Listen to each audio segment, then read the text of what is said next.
You're listening to the Lone Star Gridiron Sports Network. Hey, we need to thank some of our sponsors. Our Pinnacle Pride sponsors, McKinney Restaurant Group, operating local McDonald's across Houston and serving communities. And also Batten Drilling. In business for over 20 years, Batten Drilling is currently active in residential, commercial, power, communication, and industrial foundation drilling. Call Batten for all your drilling needs.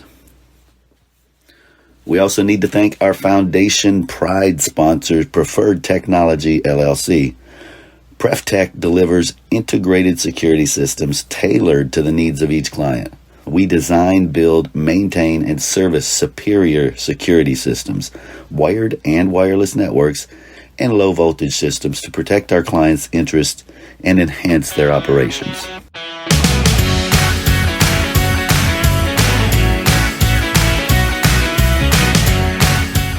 All right, Coach Kennedy, first off, congratulations on a good win over Angleton.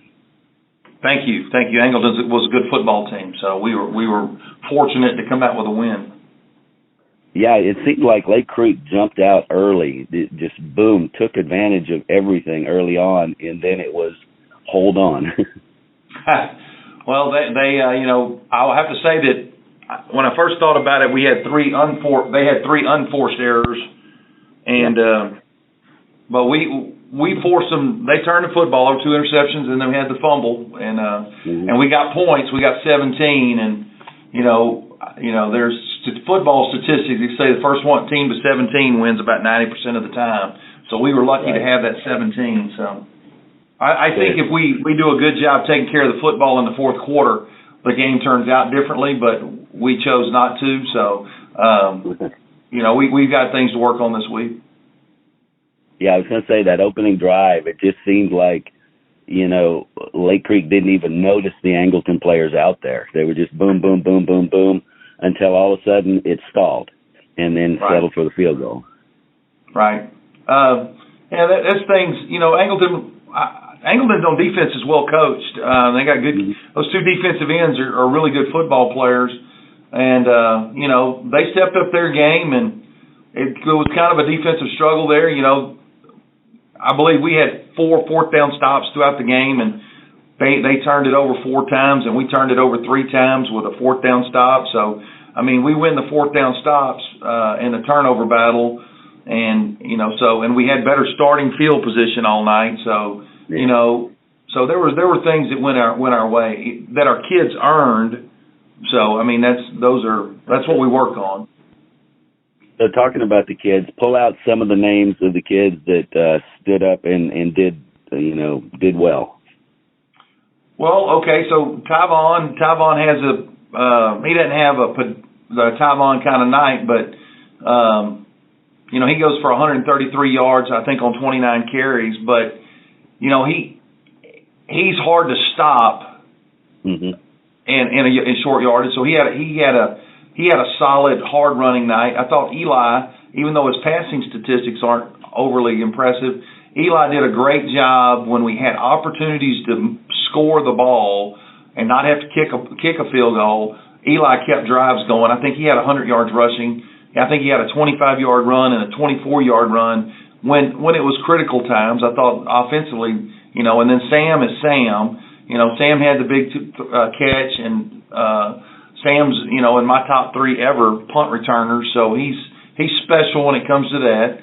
Defensively, I thought Jared Collada in the first series, they couldn't block him. And then, Leighton Scott had a great night, and Wyatt Davis had a great night, and they tried us one-on-one on the outside early, and Tyron, he had a nice one-on-one defense, and then, their big receiver made a circus catch over Wyatt Davis, but they didn't go back to it. Wyatt ends up having 2 picks. So I thought overall defensively we were good. We gave them 3 short fields. Now, they can make the argument we had short fields, but we gave them 3 short fields, and they got 3 scores out of it. But I thought defensively we were really good. Yeah. And talk about health. This time of year, a lot of cramping, but what other kind of health issues came up? Well, we had one cramp issue. For playing at 7 and all those, the end of the world's coming with the heat. But I think we lost Brooks McGee, a receiver, junior, that he's got a broke collarbone. I mean, but everybody else is just bumps and bruises. So, we came in Saturday morning. We did our normal workout. Kids were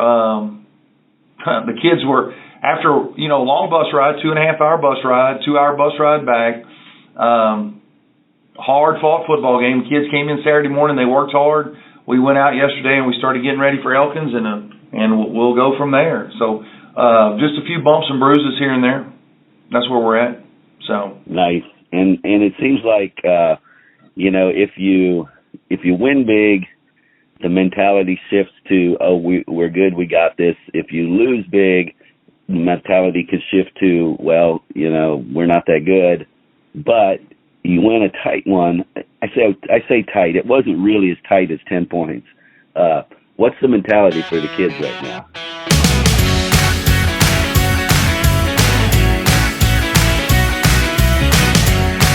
Another Foundation Pride sponsor is Baker One Designs. Baker One can help you write your company's story, letting the world know of your expertise and what you offer. Baker One touches on all facets of advertising and marketing, from building your brand to establishing your presence in the digital world.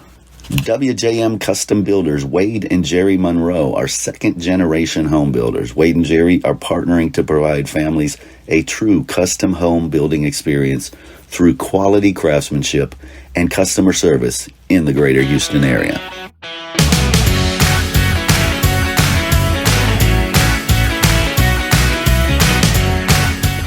I say tight. It wasn't really as tight as 10 points. What's the mentality for the kids right now?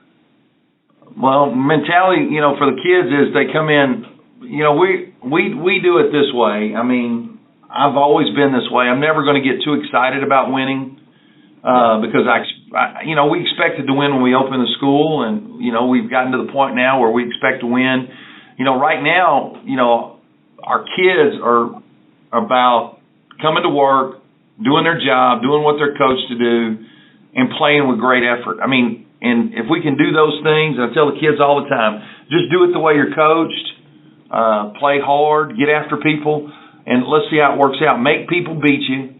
The 4 turnovers or the 3 turnovers and the 4th down stop, those are ways to get beat. Other people beat you.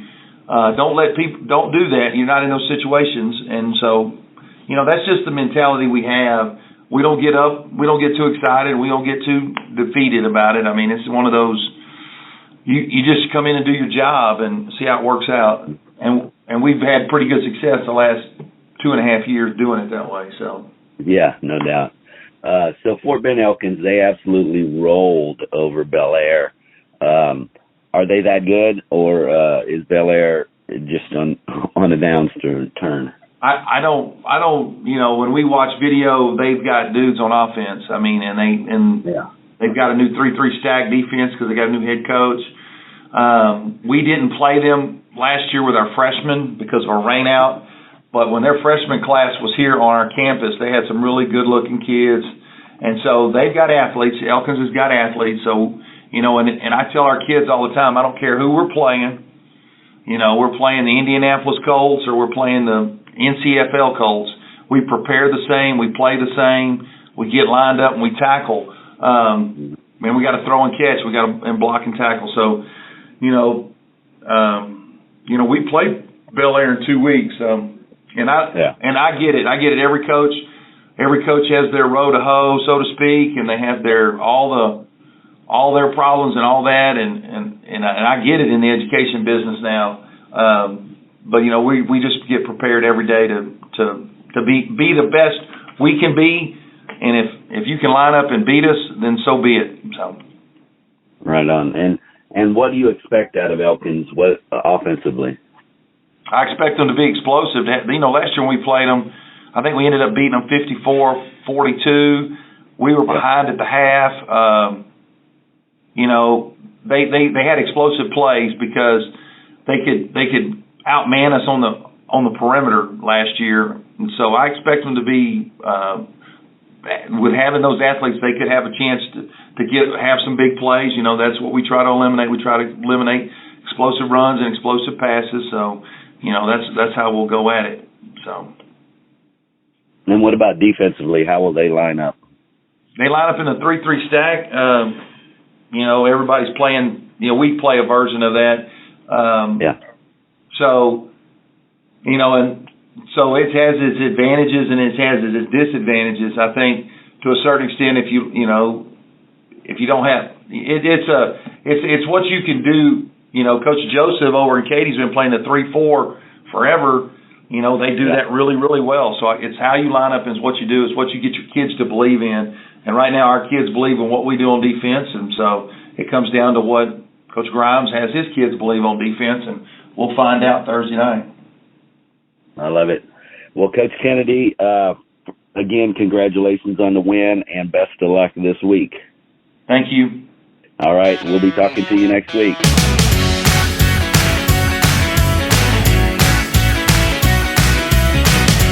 Play Texas high school football? If you did, you're part of an elite group, the Brotherhood of Texas High School Football. All football players, past and present, who have ever suited up in the Lone Star State are eligible. Go to LoneStarGridiron.com/brotherhood. And thank you for the part you played in the greatest sport in the greatest state.